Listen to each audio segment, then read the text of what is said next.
Great. Well, with that in mind, what I'd like to do, with your permission, is take two photos of you. Okay. And then, and they're just for the record. No one will ever see them, except the doctor. And so let's get one of you with your chin down.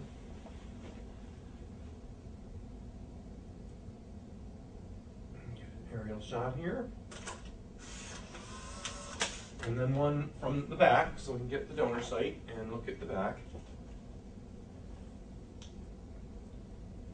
All right.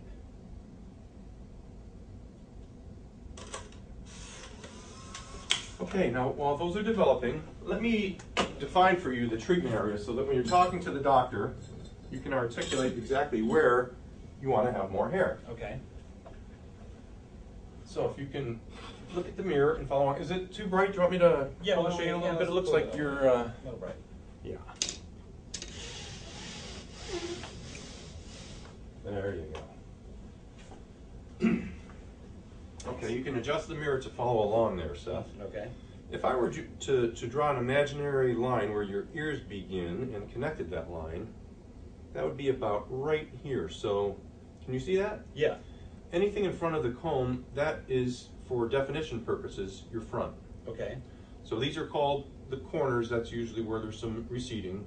And so this is the front. The top is where the comb is to where my hand is right here. It's a narrow strip of about 1.5 inches, 2 inches. Okay. Can you see that space right here? Yeah, basically. Okay. Yeah, okay, sure. And then where my hand is to where the donor site begins, this is called the crown. It's also called the back. Okay. So this is the front, top, and back.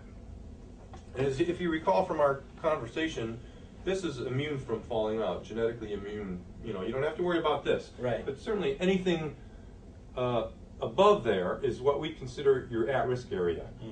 And I can see what you can see, or anybody could see. Also, that's a little light. We might have to take another picture. Yeah.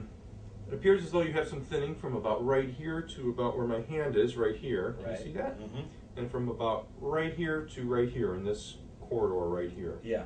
Now, this is your at-risk area. If you didn't do anything, if you chose to do nothing, and you came back 2 to 5 years from now, chances are, because of male pattern thinning and your genetic inheritance, this could widen or deepen.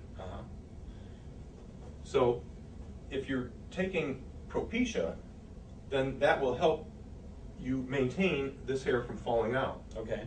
So that's just something to keep in mind, because you have a pretty good amount of native hair right here, and so, you know, that's something that you might want to consider. That's less transplants down the road. Right. Right. Okay. Okay. So, given this information that we talked about, where do you think you are looking at these photos? Where do you think you are on the Norwood scale that looks at male pattern thinning? And there's no right or wrong answer, and you could be a combination, but where do you think you might fall into this Norwood scale category? At this stage, it looks to me like I'm right about there. Okay. That looks like my head right there. Okay, about a 5'8". Yeah. And there's no right or wrong answer. It's very rare that you say you're here, and the doctor says you're here. Right. Or the doctor says you're here. You're usually pretty close, plus or minus, just so you know. Okay. So, now, if we could wave a magic wand and you'd get all the hair you want it, or where you want it, where would you put it, given what we've talked about? Well, I'd put it all, you know, kind of just back in this area. I'd probably be, you know, like in this area. Okay. Maybe here, I guess. Okay. Well, show me with your comb where would you exactly where the doctor would put the hair where you'd want it. Well, I imagine we'd start somewhere in here and just kind of go back. I can't quite see the very back of my head, but you know. Okay. Just kind of right in that area that's thinning. I mean, my native hair is still fairly high, where it's still fairly thick, kind of up the sides a little bit. So, sure. You know, I think just kind of fill in this kind of the front and the top. Okay. And the back, I suppose. You know, just kind of the area that's thinning. You know. Okay, great. And if you had more hair, how would you style it? I have no idea. I have no clue. Okay. Well, I really don't know.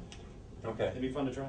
All right. Well, we'll talk about that. You'll be able to style it any way you want. You can, and that's the beauty of this is it's gonna behave just like the hair was on your head before you started thinning. Okay.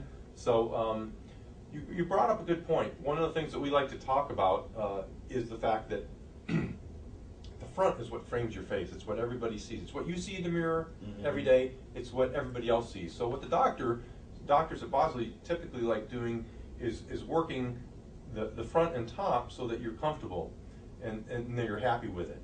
And then when that's done, if once you're at the stage where you're comfortable and you have all the hair you want, then you move into the back. Also, another thing is you're 35. You're right at the cusp point. Usually at your late 30s, early 40s is when your true male pattern of thinning has been truly established. Finally established. So one other thing that I need to bring up that we didn't bring up. Let's say you were in your 20s or 30s and you wanted to have hair put into the back. If you're not taking Propecia, the doctors more than likely wouldn't do that until you're in your late 30s, early 40s. Okay. Why? Here's why. Because let's say that you put hair in the back here, and then you didn't take Propecia, and your male pattern of thinning would continue as it was meant to be in your genetic pattern. And if that were the case, it would look something like this. So you see what I'm talking about? Yeah, You'd have the hair that would fill in there, but it would keep thinning, and it would in that type of area, and that wouldn't look natural at all. Right. So the doctors usually like to have you wait until you're in your late 30s to early 40s before you have that done. So that's another reason why they would focus on the front and top to begin with. That was actually a question of mine. Like, if you get hair,